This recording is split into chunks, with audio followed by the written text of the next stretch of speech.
तो जी, रश्मि भाभी जी, आदित्य जी,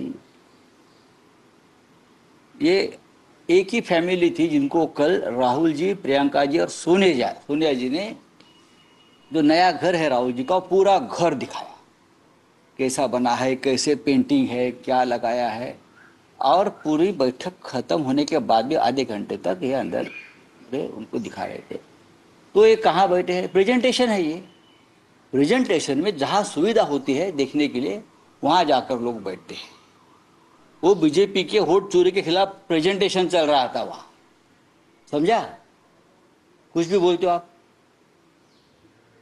कौन सा भी एक फोटो निकाल, हम मैं भी खुद बैठा था, कमल हसन थे, पवार साहब भी हमारे साथ बैठे थे उधर, क्योंकि आगे से दिखने में थोड़ी तकलीफ हो रही थी।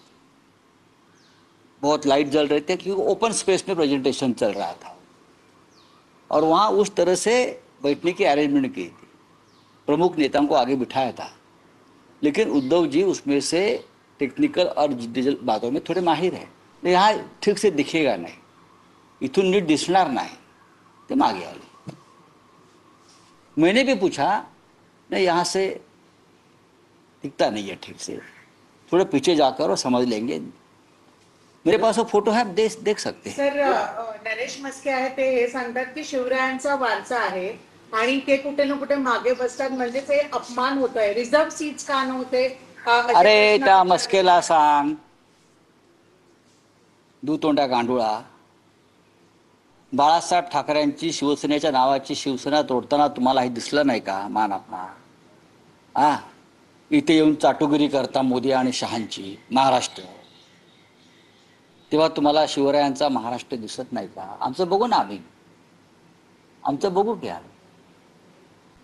ते अविमुक्तेश्वरानंद नावाचे शंकराचार्य आहेत, हा, जे एकनाथ शिंदे यांच्या निवासस्थानी जाऊन त्यांना आशीर्वाद देत असतात, काही धार्मिक विधी करत असतात।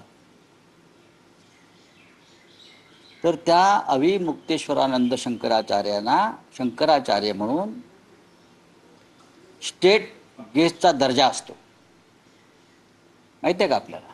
शंकराचार्यांना राजशिष्टानुसार स्टेट गेस्टचा दर्जा, माझ्या माहितीप्रमाणे